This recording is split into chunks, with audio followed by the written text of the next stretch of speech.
Então, bom, eu sou a Vivian, para quem não me conhece, sou gastro e sou endoscopista, trabalho na Santa Casa e no Conceição. Então, hoje a gente vai conversar um pouco sobre hemorragia digestiva e a gente sempre lembra daquela classificação, né, de hemorragia digestiva alta, que vai ser apresentada como melena ou hematêmese, pode ter enterorragia, principalmente nos casos de sangramento mais maciço, né?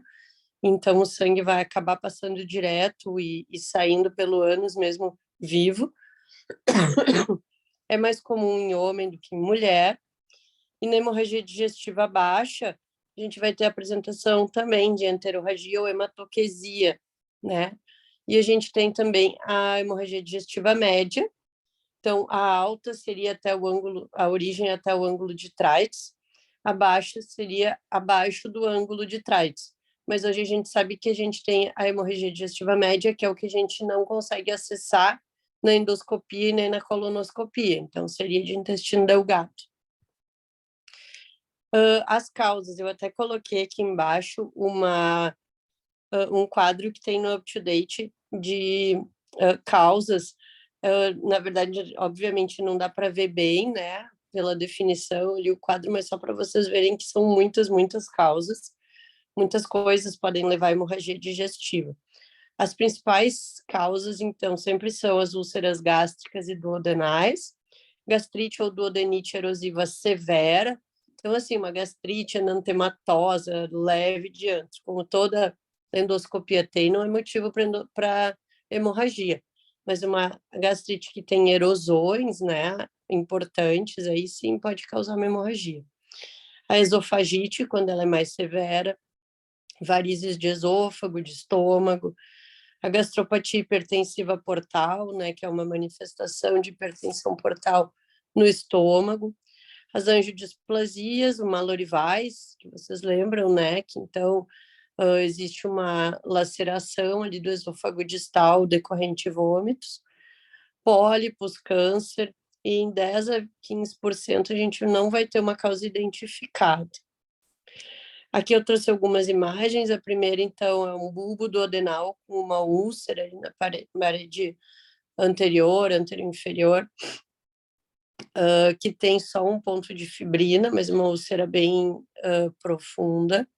A segunda foto, a gente tem uma esofagite bem severa, né? Nos casos de úlcera e esofagite, a gente sempre lembra da causa péptica, né?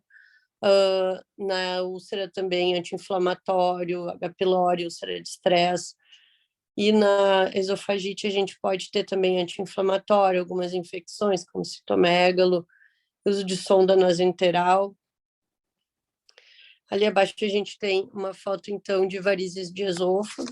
Só vou ligar o meu WhatsApp aqui no computador, caso a Angélica precise falar comigo.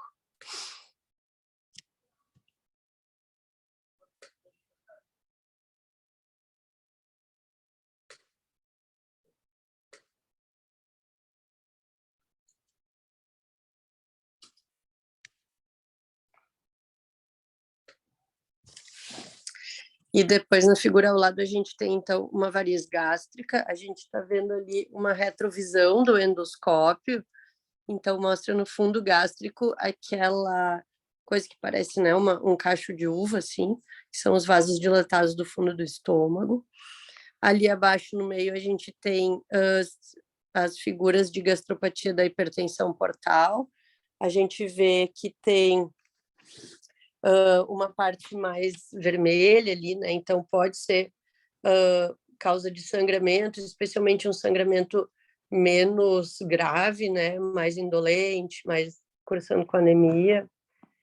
Depois a gente tem uma figura de um Dilafoy, então é um vaso que acaba ficando extruso na mucosa e vai erodir ali a parede do vaso, vai dar um sangramento que, em geral, é um sangramento muito volumoso e que se resolve espontaneamente. Então, ver um Dilafoy na endoscopia é uma raridade.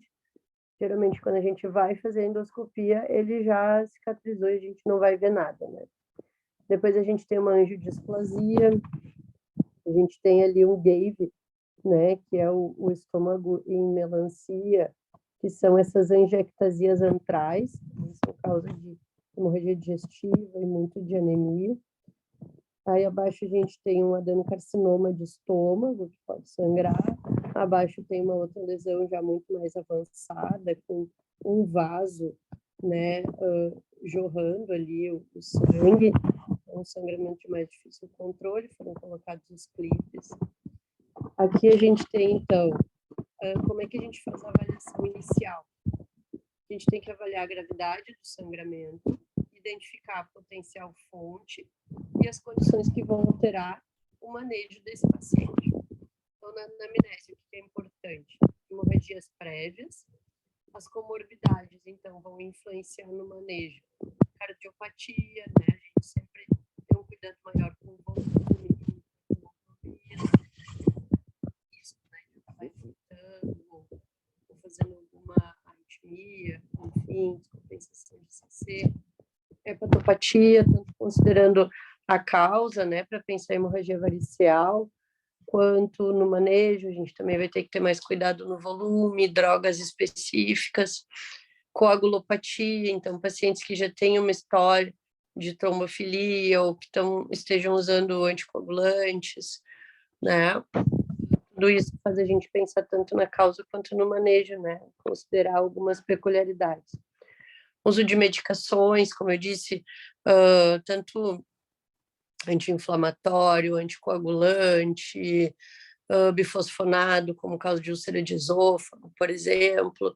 Enfim, né, uma infinidade aí de medicações associadas à hemorragia digestiva. Uso de álcool, né, que é causa de úlcera, de esofagite, gastrite, de malorivais, causa também, né, das complicações associadas à cirrose. Quando tem dor abdominal, a gente sempre tem que ficar atento na possibilidade de ser uma úlcera, de ser uma úlcera perfurada, né? As varizes, então, quando o paciente é hepatopata ou etilista. A angiodisplasia vai ser mais comum em quem tem insuficiência renal crônica, estenose aórtica ou causas hereditárias, como Osler-Weber, né? Entre outras. Em úlcera, então, quem tem história de Helicobacter pylori, uso de anti-inflamatório, tabagista também tem maior risco de úlcera. Neoplasia, também paciente com história de H. pylori, etilista. Exame físico, então a gente vai procurar sinais de doença de base, se o paciente é emagrecido, de repente um câncer, ou sinais de hepatopatia crônica, ou de insuficiência renal, algum sinal de coagulopatia, né? Tem equimoses, hematomas, enfim. O estado hemodinâmico é uma avaliação muito importante, né? A gente tenta fazer uma estimativa da perda de peso, então menos de 15% de perda de sangue, né? Vai desenvolver uma taquicardia, de 15% a 40% é uma hipotensão ortostática e mais de 40% uma hipotensão supina. Eu sempre trago isso para a gente lembrar que um paciente deitado hipotenso é um paciente que perdeu um absurdo de sangue, né? Então a gente sempre fica atento na taquicardia, não esperar manifestações mais tardias de perda de sangue, né? Dor abdominal, como eu tinha comentado, se tiver desculpa, peritonismo, a gente pensar na possibilidade de perfuração, que vai contraindicar uma endoscopia, né? Fazer toque retal, se a gente tem alguma dúvida, né? Para ver se tem sangue na luva, se tem melena. Os laboratórios, é uma coisa mais geral que a gente faz no início, né? Hemograma, bioquímica, laboratório hepático, coagulação. Lembrando que a hemoglobina inicial geralmente é a basal do paciente e vai cair dentro aí das primeiras 24 horas. Quando já tem uma anemia microcítica, já faz a gente pensar numa perda crônica. O índice de ureia sobre creatinina maior de 100 para 1 sugere hemorragia digestiva, né? Porque a gente vai absorver esse sangue do trato gastrointestinal alto e vai aumentar o nível de ureia desproporcionalmente à creatina. Isso às vezes é uma coisa assim que nos ajuda a pensar, será que está sangrando mesmo? Será que só hemodiluiu? Será que essa hemorragia é mais baixa? A gente tem um score que a gente acaba usando pouco, mas ele tem a sua validade em algum cenário, que é o score de Glasgow-Bladford, que avalia, então, quais são os pacientes que têm um risco muito baixo e que a gente poderia dar alta e fazer um segmento ambulatorial. Então, quem pontua de 0 a 1 teria esse risco baixo, a gente poderia dar alta. Então, assim, né, vou aproximar aqui uma hemoglobina que tem que ser normal, ureia normal, pressão normal, outros fatores de risco, então não pode ter taquicardia, não pode ter síncope, não pode ter doença cardíaca. Esse aqui eu acho até que não fala da idade. Eu tinha um que até falar. Então, assim, paciente jovem que se apresenta sem nenhuma instabilidade, né, sem nenhuma repercussão hemodinâmica, que já parou de sangrar, que está bem, que está com hemoglobina normal, a gente poderia pensar em dar alta. Então, o manejo, a gente sempre, né, traz que a principal questão aí do manejo da hemorragia digestiva é o suporte. Então, a gente tem que fazer estabilização hemodinâmica, com acesso venoso, reposição volêmica, transfusão, se a hemoglobina menor de 7, se as plaquetas menores de 50 mil e se o INR maior de 2, não hepatopata, né? Porque no hepatopata a gente sabe que o INR não se correlaciona muito com, assim, digamos, uma maior possibilidade de ressangrar, enfim, não exatamente assim de uma maneira tão direta. A gente também considera transfusão quando a gente tem uma hematêmese, né, uma perda de sangue muito maciça. Suporte de O2, NPO, é uma coisa importante para a gente fazer o manejo endoscópico, considerar indicação de UTI para esses pacientes, né? Se tiver uma hematêmese maciça ou redução de sensório, entubar.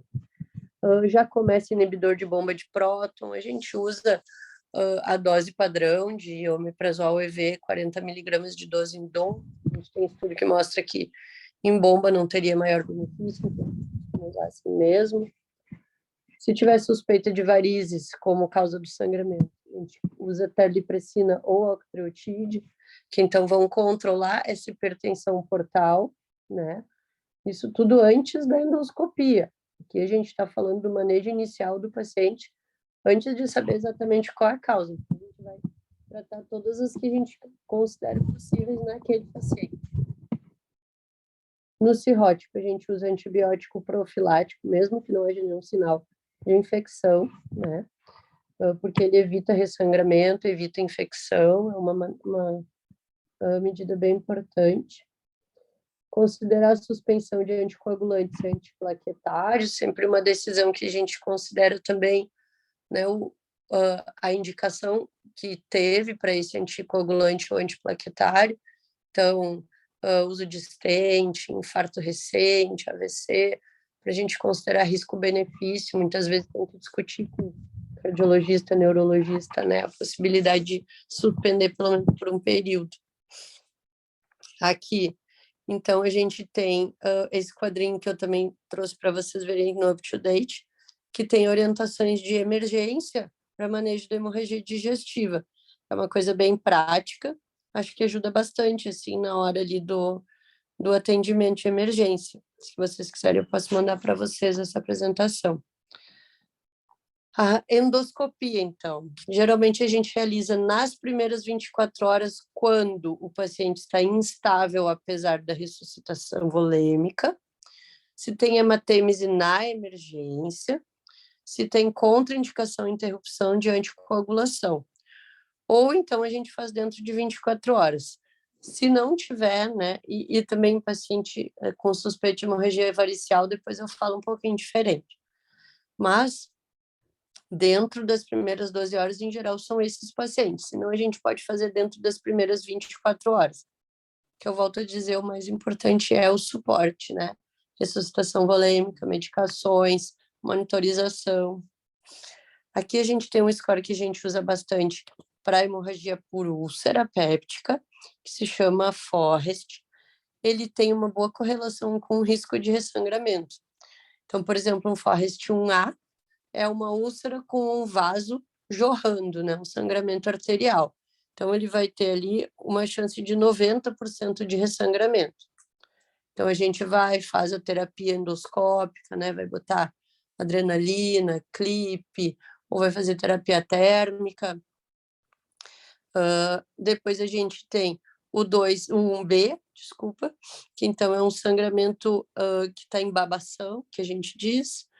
O 2B é um coágulo visível, que tem ali na figura também para vocês.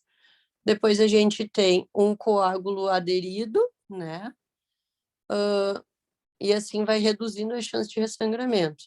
Depois uma mancha já de hematina mais fininha, digamos assim, né? Flat. E uma úlcera de base clara, que é a que tem menor chance de ressangrar, né? Então, a úlcera péptica, a gente deve fazer sempre que possível uma endoscopia com pesquisa de Helicobacter pylori. Se for positivo, a gente trata. Se for negativo, a gente faz um novo exame para pesquisar o HP, ou a gente trata empiricamente, porque a gente sabe que na vigência da hemorragia digestiva diminui a sensibilidade da pesquisa de HP. E se a gente, né, vai fazer depois uma endoscopia para confirmar a cicatrização da úlcera e tal, a gente também coleta para ver se erradicou H. pylori. A úlcera, lembrando que a úlcera do adenal, mais de 95% das vezes é relacionada ao HP. Então, a gente tem indicação de tratar mesmo que venha negativo, empiricamente. Úlcera gástrica, isso é um pouco mais questionável, mas também não estaria totalmente errado se a gente fizesse.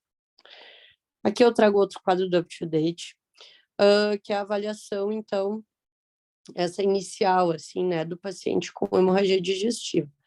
Eu trouxe esses quadros para vocês porque eu revisei os guidelines mais atuais para fazer essa aula e o que tem no UpToDate está muito bom, assim, então achei que ficaria fácil o acesso para quem precisasse. Então, aquilo que a gente falou antes, né, de considerar alta precoce para paciente de baixo risco. Então, não pode ter comorbidades, tem que ter hemoglobina normal, sinais vitais estáveis. E a gente geralmente só faz isso depois de uma endoscopia, né, para ter certeza que não tem uma fonte de sangramento mais grave, por exemplo, uma úlcera com um risco maior de ressangramento. Então, se na úlcera mostrou, né, se na endoscopia mostrou uma úlcera de baixo risco de ressangramento, então não pode ter varizes, não pode ter sangramento ativo, não pode ser um Dilafoy, não pode ser um sangramento por úlcera com estigma de alto risco, porque isso tudo inviabiliza essa alta precoce, né?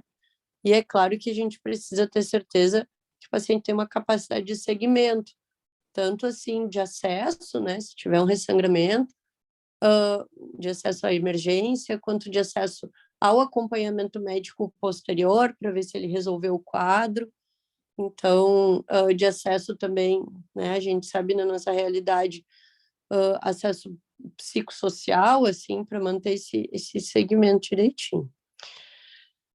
Que a gente faz uma pausa, deixa eu só ver uma coisa aqui.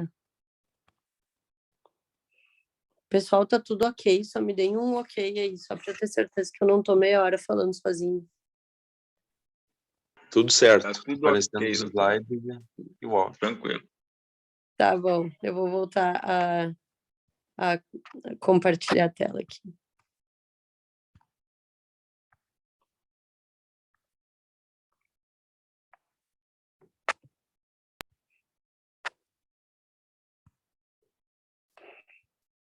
Então, a hemorragia varicial corresponde a 1/3 das mortes relacionadas à cirrose. Isso é um número absurdo, assim, né? E eu acho que todo mundo que trabalha com cirrótico tem isso muito claro na cabeça. É muito frequente eles internarem por hemorragia e acabarem descompensando naquela internação por diversos motivos, infecção, agudização da cirrose, né? Então, a gente tem que tentar tratar o melhor possível essa descompensação inicial, que é a hemorragia, porque a gente sabe que tem uma mortalidade muito grande. E o desfecho do controle do sangramento, vai depender muito do controle do sangramento, de evitar essas complicações. Até 20% de mortalidade em 30 dias, é muita coisa, né?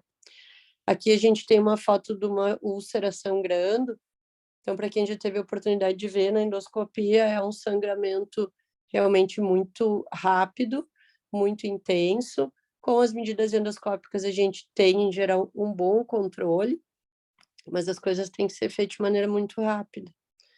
Os objetivos, desculpa, do tratamento, então, também vai ser a ressuscitação hemodinâmica, evitar a hipervolemia. Eu dei uma revisada no Baveno 7, né, que saiu recente agora, continua trazendo esses mesmos conceitos. Se hemorragia maciça ou rebaixamento sensório, sempre lembrar do tubo, né?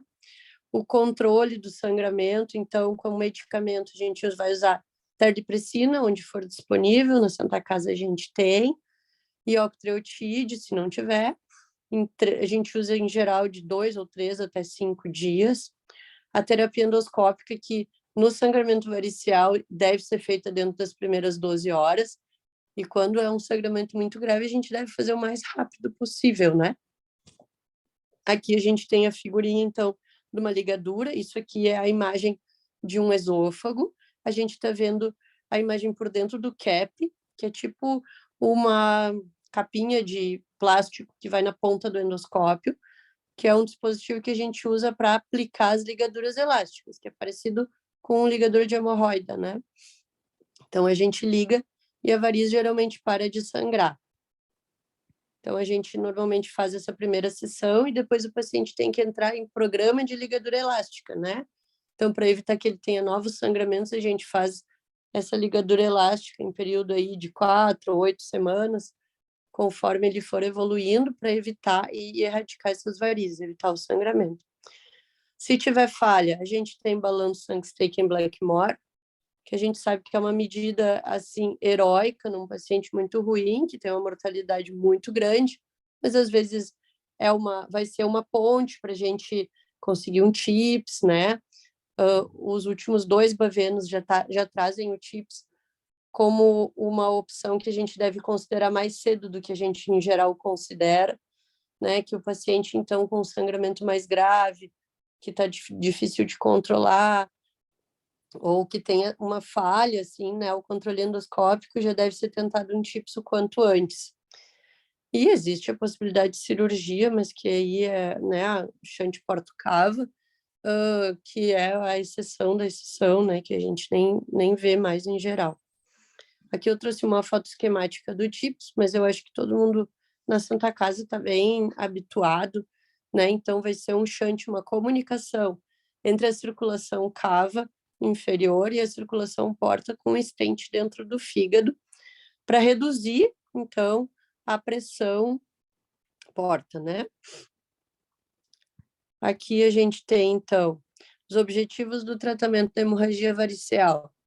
Evitar as complicações. Infecção, certamente, é uma muito importante. Vai estar presente em 20% dos cirróticos que internam com hemorragia variceal. Eu me lembro, assim, de um dos primeiros estágios que eu fiz como doutoranda na gastro, de os professores falarem, quando um paciente cirrótico sangra, a gente sempre tem que pensar que tem um motivo. Ou ele está com uma infecção, ou é um etilista ativo, ou ele está começando um carcinoma hepatocelular, ou ele trombosou a porta. Algumas vezes acontece sem um motivo claro, né? Ou usou anti-inflamatório, ou outras medicações, enfim. Mas a gente sempre deve ir atrás de uma causa. E mais de 50% dos pacientes vão desenvolver alguma infecção enquanto hospitalizados.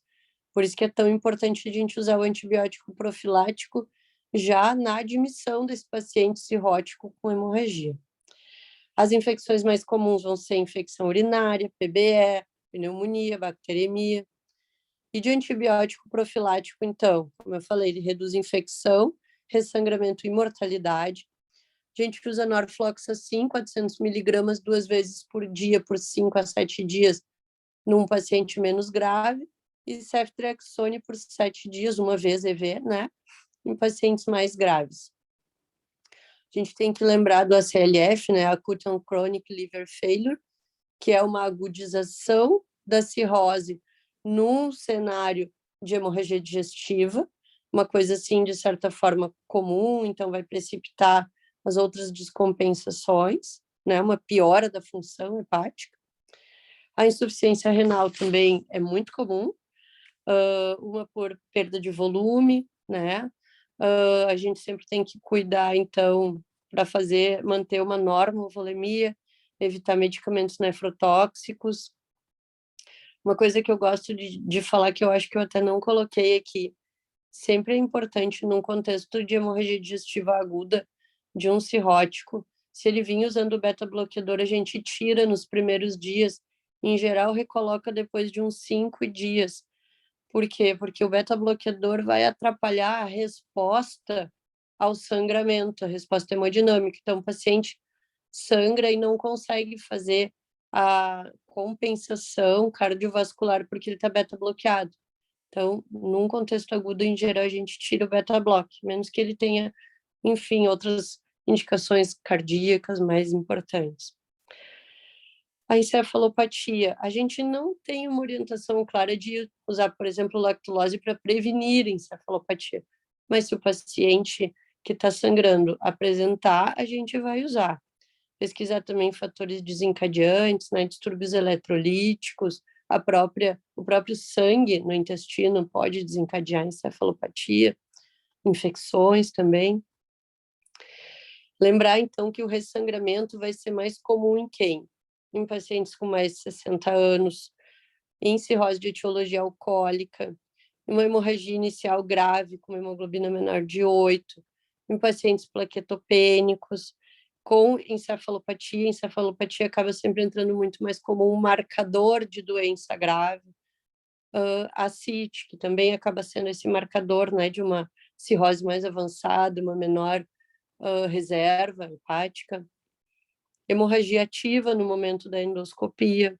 Sangramento por varizes gástricas é mais grave em geral do que por varizes esofágicas e muitas vezes mais difícil de controlar. Lembrando que as varizes, deixa eu até ver se eu botei aqui, as varizes esofágicas a gente faz ligadura e as varizes esôfago-gástricas do tipo 1 também é com ligadura ou cianofilato, e do tipo 2, que é quando elas vão em direção à grande curvatura ali do fundo, o tratamento basicamente é, né? E lembrar que nem sempre também está disponível, por isso que muitas vezes essas varizes têm uma mortalidade maior.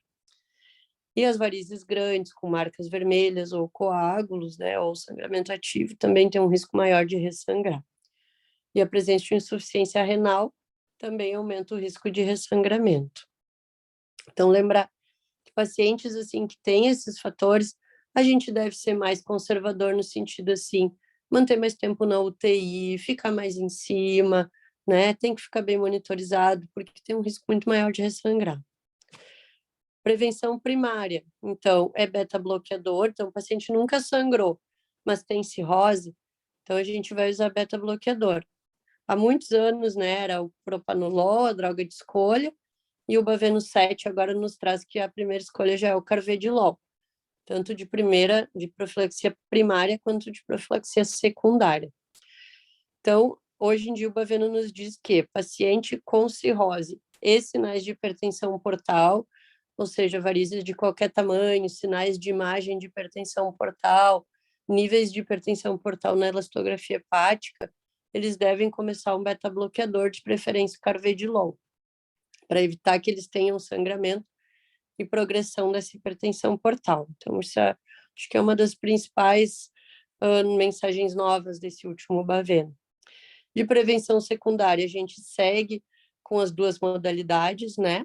Usar o beta-bloqueador, que segue também sendo especialmente o carvedilol, mais o programa de ligadura elástica, ou de cianoacrilato, né, se for variz de fundo. E, em geral, a gente inicia, como eu conversei com vocês, após 5 a 7 dias desse episódio agudo.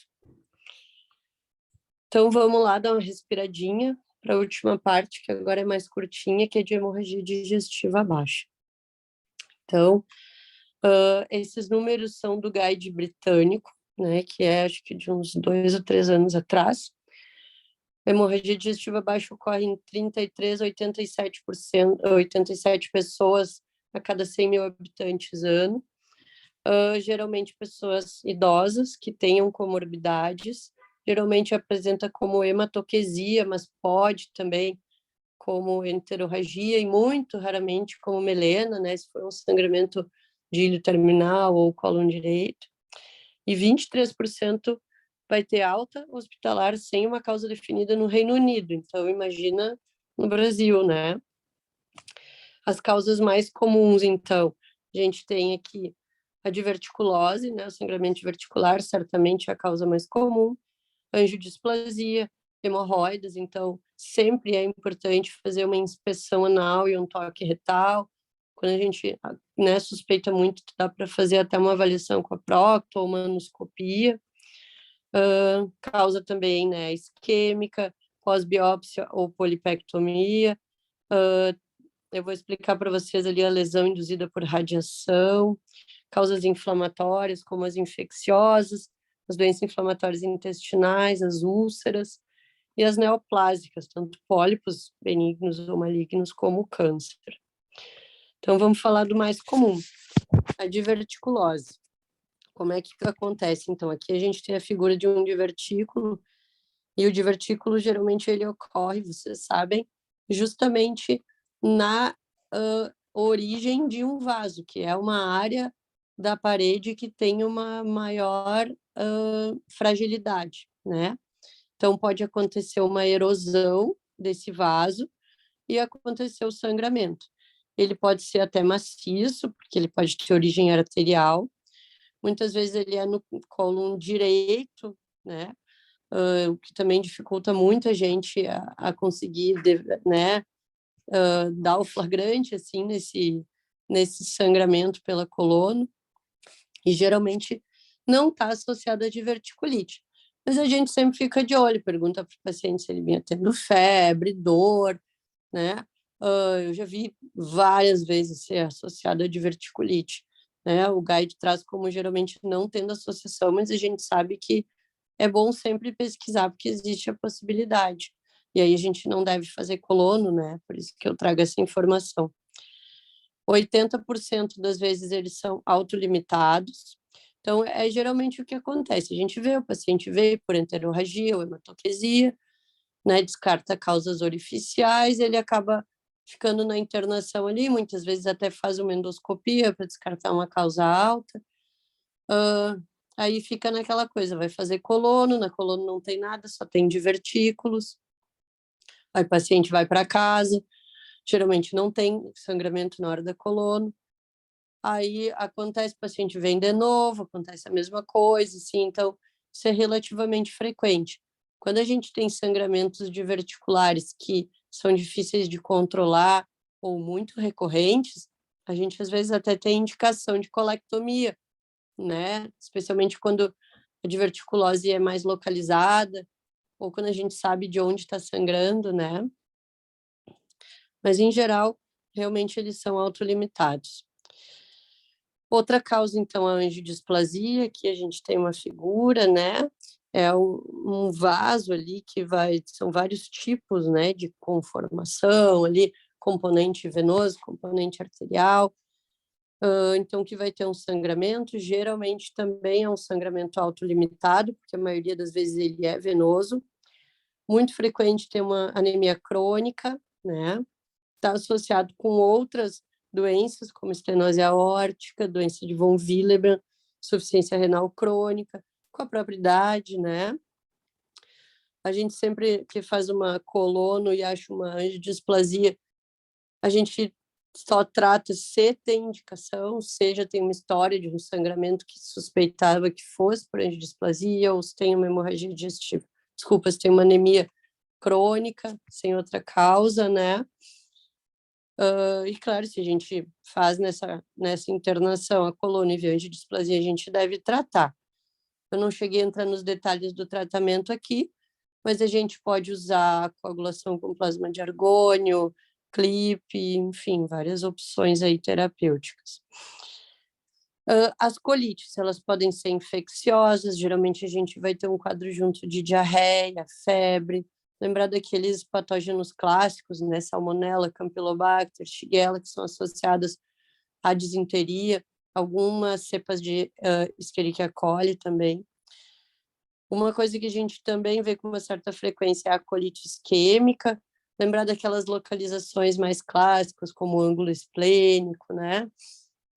Úlceras circunferenciais na colonoscopia, paciente já vasculopata, principalmente ali em idosos que já têm um quadro, ou então, né, quem tem insuficiência cardíaca ou arritmia, ou um quadro de hipotensão, né, paciente está hipotenso por outra causa, um choque de outra origem, e acaba fazendo uma enterorragia, muitas vezes é isquêmico por hipotensão, né, por isquemia ali da região do colo.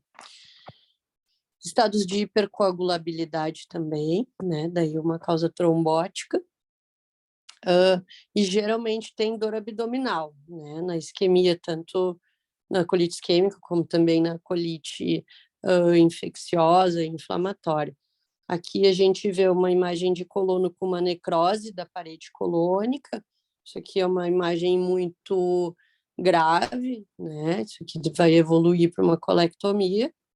E aqui a gente já tem uma imagem um pouco mais leve, com edema de austração, uma úlcera de aspecto isquêmico ali. Isso aqui a gente geralmente faz suporte, avalia essas outras comorbidades que podem ter levado à isquemia, e em geral isso se resolve, né?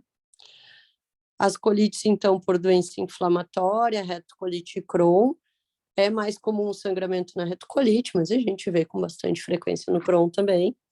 Então aqui a gente tem algumas imagens da retocolite, com a presença de úlceras, friabilidade, né? Aqui pseudopólipos, aqui também vários pseudopólipos entremeados aí por áreas, né, mais inflamadas.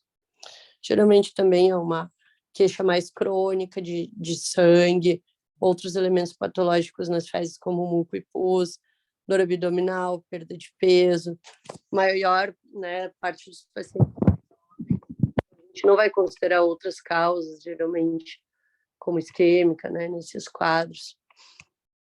O câncer de cólon, ele é uma porcentagem baixa das apresentações de hemorragia digestiva baixa, 6%. Geralmente ele se apresenta com sangramento leve, recorrente, pode ter dor abdominal, perda de peso junto, né? Outras causas também, hemorroidas, fissuras, úlcera retal. Então, por essas queixas, né, essas doenças orificiais, como hemorroidas e fissuras, serem doenças muito prevalentes, sempre vale a pena fazer uma inspeção anal, toque retal, né? Úlcera retal também é uma causa de hemorragia digestiva, enfim, tem múltiplas causas para úlcera retal, né? Proctite por radiação, essa imagem que eu trouxe. Então, quando tem câncer de colo de útero, câncer de próstata, o paciente faz radioterapia, e isso causa no intestino essa proctite, né? Faz tipo umas angiectasias que sangram. Também, geralmente, é um sangramento indolor, recorrente, e geralmente a gente trata com plasma de argônio. Lembrar sempre, né, da hemorragia digestiva baixa pós-biópsia de cólon, de reto, ou depois de polipectomia, né?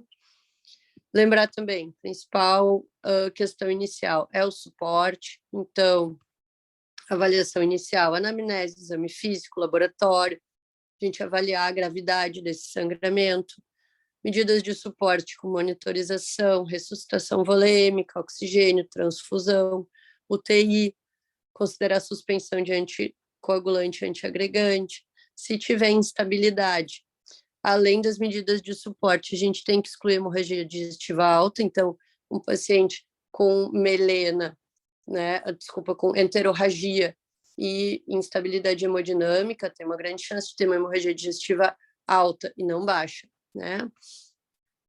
Então, a gente começa com endoscopia.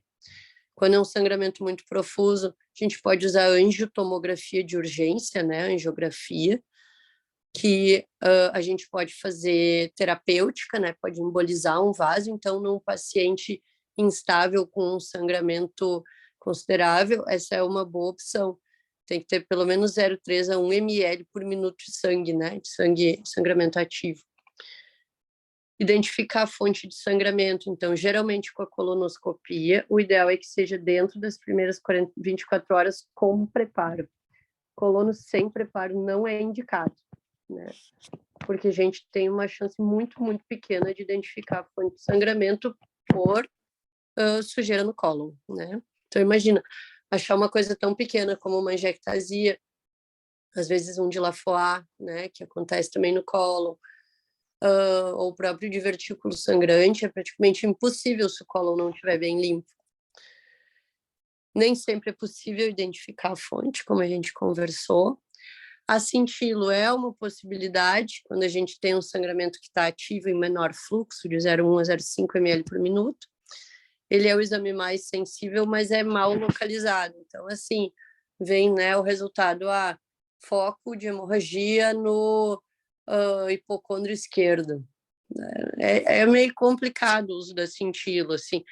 Às vezes, se a gente já tem uma outra característica que nos ajuda a pensar na causa, pode nos ajudar, mas a cintilo, em geral, na prática, não traz muito benefício para a gente.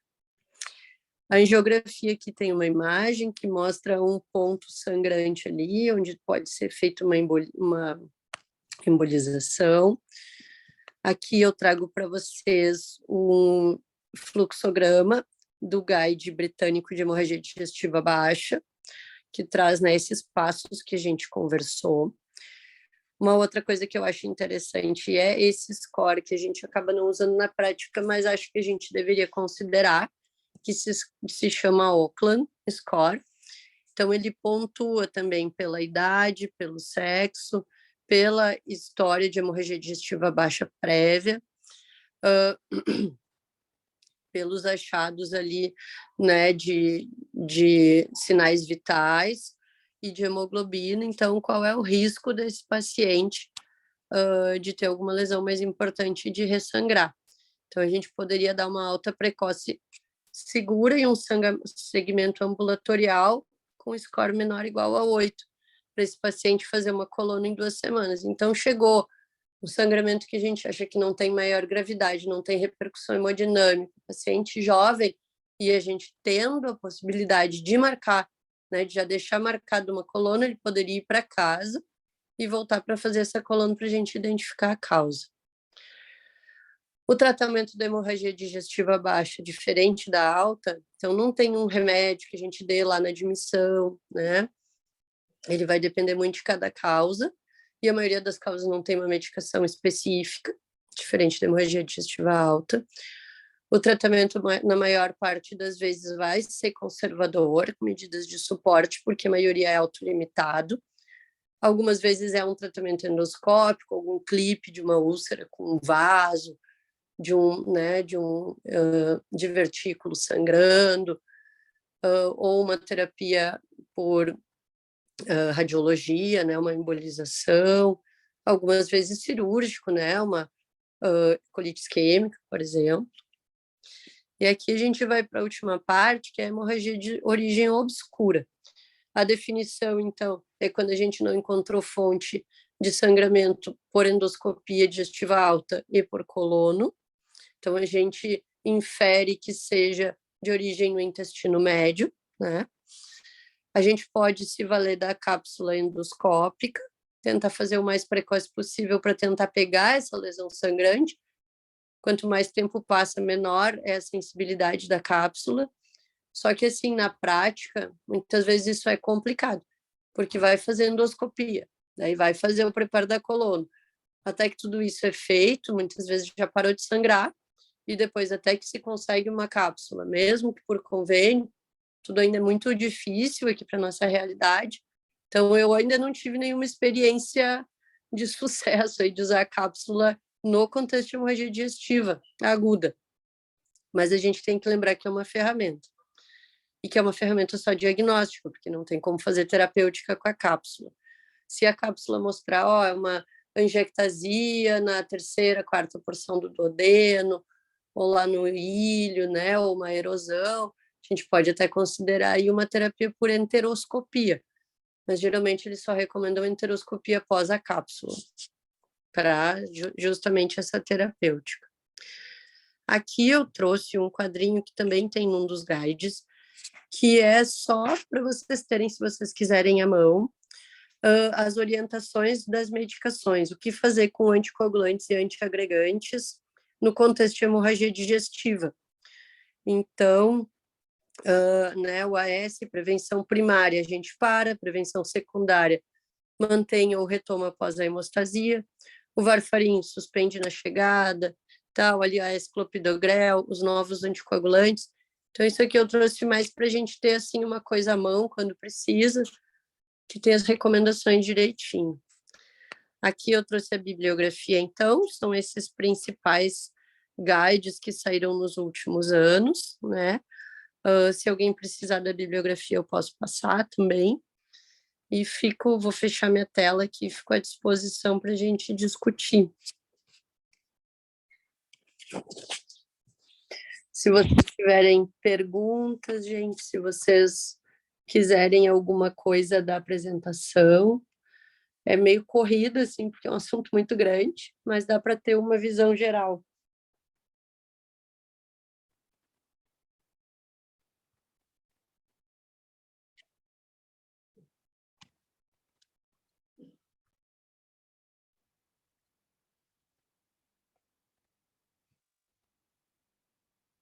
Vocês têm alguma dúvida, pessoal? Algum caso, alguma coisa que vocês queiram trazer?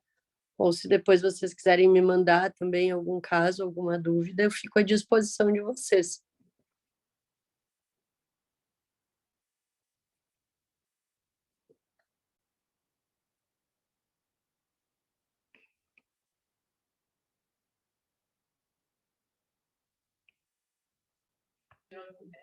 Doutora Vivian, Oi, boa noite, tudo bom? Antônio Weston tudo, está falando. tudo bom, Bem? Weston? Tudo. Vivian, olha só, muito obrigado pela tua aula, estava muito interessante. Obrigada. O que aconteceu, né, com o passar dos anos é que a endoscopia terapêutica avançou muito, né? E o cirurgião acabou, e de uma forma positiva, acabou perdendo espaço, né, na intervenção do sangramento digestivo, né? E que bom que isso aconteceu, né? Porque é muito menos traumático para o paciente ser submetido a um procedimento endoscópico do que um procedimento cirúrgico, ainda mais esses casos que tu falaste aí do cirrótico, né? A gente brinca que o cirurgião não tem medo, mas tem receio, né? E eu sempre brinco que o paciente cirrótico é um paciente que eu tenho muito receio, porque ele é um péssimo paciente cirúrgico, né? Ele é um paciente que se recupera muito mal.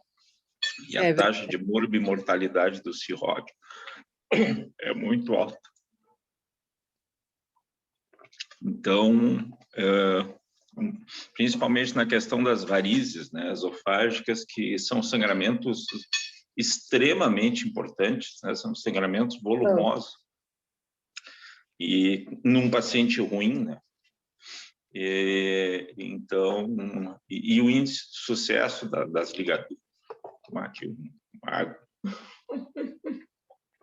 E o índice de sucesso da endoscopia, principalmente com a ligadura, é muito alto, felizmente, né? É muito um bom. procedimento que seria de altíssimo risco de complicações. Eu até não trouxe, assim, porque, enfim, fica muito extenso, mas hoje em dia a gente tem prótese de esôfago, né, para controle de hemorragia digestiva. Eu ainda também não conheço ninguém que tenha colocado aqui, porque acaba sendo difícil a disponibilidade, os convênios não cobrem, né? Então, na hora da correria, muitas vezes é difícil. Mas é uma coisa que existe, é uma bem descrita e bem eficiente, né? Como aí uma ponte até resolver de outro jeito. A outra questão é a terapia embólica radiológica para sangramento de úlcera, né? Então, às vezes a gente tem um sangramento de úlcera, principalmente do adenal, que não resolve com endoscopia, ressangra, ressangra, ressangra. Depois de 2 tentativas de controle endoscópico, a gente considera, em geral, falha endoscópica, e aí a gente pode considerar a embolização da gastroduodenal, por exemplo, se essa for a fonte, né? que também é mais uma terapia que evita cirurgia, né? Sem dúvida, sem dúvida. E no paciente com sangramento digestivo, quanto mais se evitar a cirurgia, principalmente na vigência do sangramento, muito melhor, né? E porque é um paciente que já chega em péssimas condições para o procedimento cirúrgico, né? O paciente já chega hipotenso, chega em pré-choque ou em choque, e aí realmente os resultados são muito ruins. Mas muito obrigado aí pela tua exposição, pela tua aula. Tenho certeza que foi muito proveitoso aí para os nossos residentes. Às ordens, gente. Um abraço para vocês. Boa noite. Tá. Um abraço, muito obrigado aí. Uma boa noite, abraço para todos aí. Boa noite. Tchau, tchau.